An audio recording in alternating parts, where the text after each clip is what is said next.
공상이 좋은 우주, 뭐 역사, 과학, 뭐 사회 어떤 분야에 걸쳐서도 다 스토리텔링이 가능합니다. 근데 이제 조금 더 저학년 친구 때부터 계속 이렇게 해오다 보면 이게 확장이 되는데 이걸 하지 않았다가 갑자기 잘 되지는 않더라고요.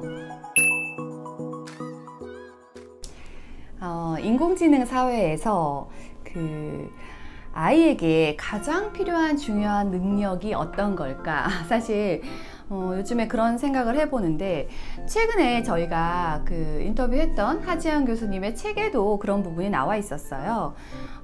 아이가 미래에 이제 뭐 이런 인공지능이랑 경쟁하지 않고 나 스스로 인간다움 그리고 인간의 어떤 영역이 있잖아요. 고유의 영역에서 뭘 키워주면 우리 아이가 진짜 리더가 될 수 있는가? 아이에게 가장 이제 키워줄 수 있는 능력은 바로 스토리텔링 능력이라고 합니다. 근데 저도 10분 공감했던 부분이 뭐냐면 상상력이나 창의력은 사실 기계가 따라오기가 힘들잖아요. 그래서 새로운 생각을 할 수 있고 그 생각을 가지고 다른 걸로 확장시킬 수 있는 건 인간의 고유한 영역이라고 생각이 듭니다. 오늘은 사실 이번 달에 이제 이달의 책으로 선정을 해 봤는데 제가 아이랑 스토리텔링을 하면서 굉장히 좋아했던 책이에요. 지금도 하고 있는 책이고 그런 책들을 오늘 한번 소개해 보려고 합니다. 첫 번째는 제가 요런 책들이 있어서 가져와 봤는데 되게 많은 책으로 사실 했기 때문에 여러 기억이 있는데 아이가 좀 어렸을 때는 요런 감정지도라는 책이 있어요.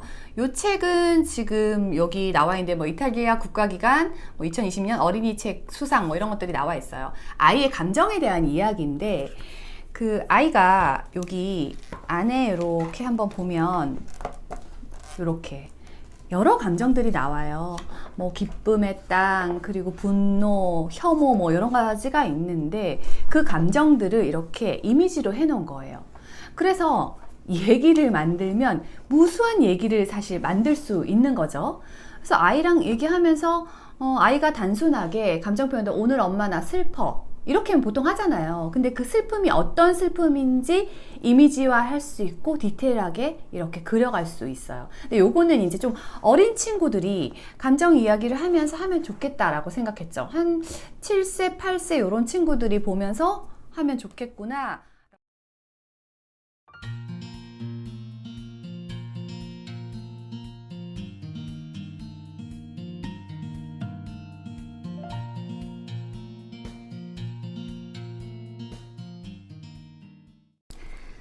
두 번째 책은 이 책을 아이들이 이 작가를 되게 사랑해서 국내 출판된 걸 다 찾아봤던 그 작가의 책인데 무슨 내용이냐면은 페로스라는 무슨 늑대 가문의 집안의 애들이 되게 무서운 애들이에요. 근데 그 집에 이제 태어난 아이가 너무 감성이 다른 거죠. 근데 이 친구가 뭐 늑대 교육을 시켜요. 무섭게 보이려고. 근데 배워서 하는 게 전부 다 이제 그 친구가 가가지고 다른 애랑 얘기 나누다가 친구가 되고 뭐 이제 할머니 잡아먹으라고 했는데 가가지고 쿠키 먹고 있고 뭐 이런 내용이 나와요. 근데 나중에 이제 뒤에를 이렇게 보면 늑대가 자기 재능을 발견해서 나중에 베이커리를 만든답니다. 뭐 어쨌든 그런 내용인데 제가 이 책을 되게 사랑하고 아이가 좋아했던 게 굉장히 다양한 스토리 형태로 만들 수 있어요. 어떤 한 장면을 보고 그 다음을 예측하기도 되게 좋고 이 늑대가 어떻게 행동했을까? 얘는 왜 그렇게 했을까? 이러면서 계속 질문을 던질 수가 있죠. 스토리텔링을 사실 주제 없이 그냥 하기는 어려워요. 근데 아이가 자기 전에 상상하잖아요. 상상하고 공상할 때 가장 아이가 약간 창의력이랑 상상력이 증가한다고 해요. 근데 공상을 하더라도 그냥 무턱대고 이렇게 하니까 잘 안 되더라고요. 그래서 이제 책을 두고 책에 관련된 얘기를 하다 보니까 계속 이렇게 확장을 해나갈 수 있더라고요.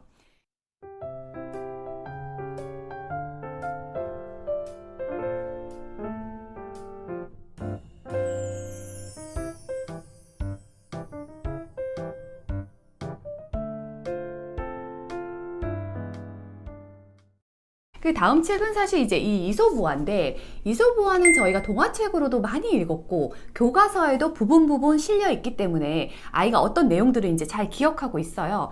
근데 이제 요거는 제가 말하자면 번역판, 원래 원서를 그대로 번역한 걸 가지고 이제 다시 또 읽고 있는 거예요. 아이가 불현듯 이솝우화가 다시 보고 싶다고 하더라고요. 그래서 읽으면서 아이가 이제 4학년이니까 좀 컸잖아요. 그래서 내용은 한 주제씩만 나와 있으니까 되게 간단하거든요.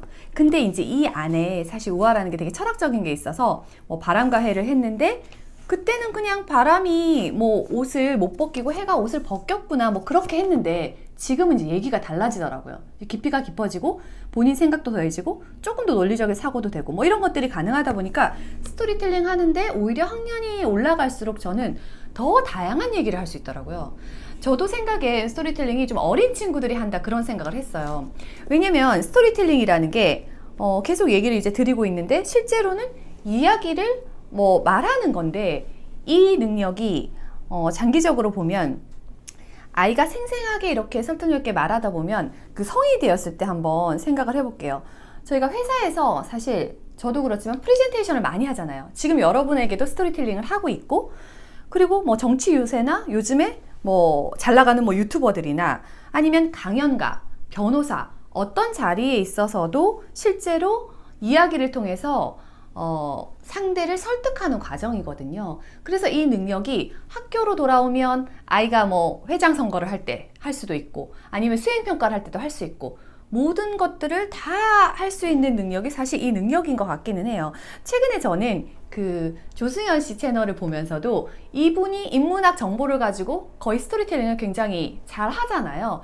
그런 것들이 나와가지고 이제는 정말 아이에게 이런 스토리텔링을 할 수 있는 능력이 진짜 중요하긴 하구나라는 생각을 해봤습니다.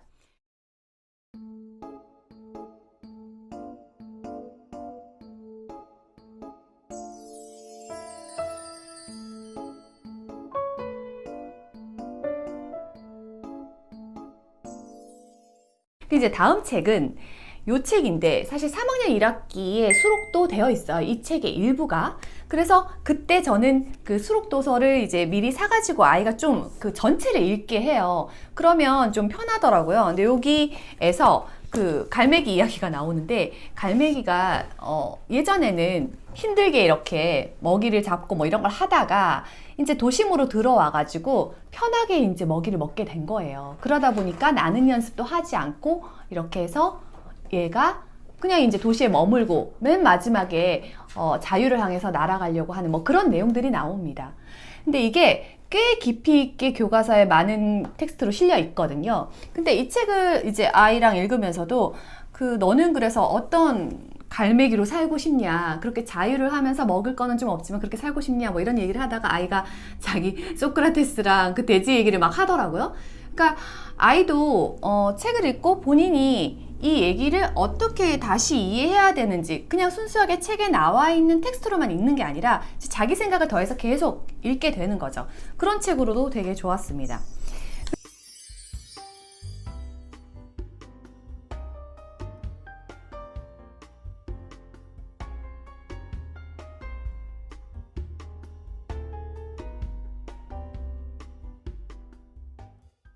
제가 오늘 이 책은 지금 몇 년째 가지고 있는 책이었던가 싶은데, 이 책을 발견하고 제가 굉장히 좋았어요. 네. 근데 이 책을 여기 출판사가 북극곰인데, 이 책을 제가 그 홈페이지에 들어가가지고 거기 문의 남겨서 이 책을 저희 구독자한테 꼭 주고 싶습니다. 제가 정말 사랑하는 책, 이렇게 해서 이제 저희가 10권을 부탁드렸어요. 이 책이 뭐냐면, 요거는 왜냐면 고학년 친구들도 다 같이 볼 수 있기 때문에 저학년부터 시작해서 저희는 1학년 때부터 보기 시작해서 지금 4년째 보고 있는 책인데, 요거 이렇게 보면 이 책은 전체 처음에 딱 보고 뭐지 했어요. 왜냐면 다 그림이잖아요. 전체가 이게 그림만 나오네 이렇게 했는데, 이제 그림이 반 정도 나오고 여기 뒤에 이제 가면 이야기가 나옵니다. 이렇게 글들이.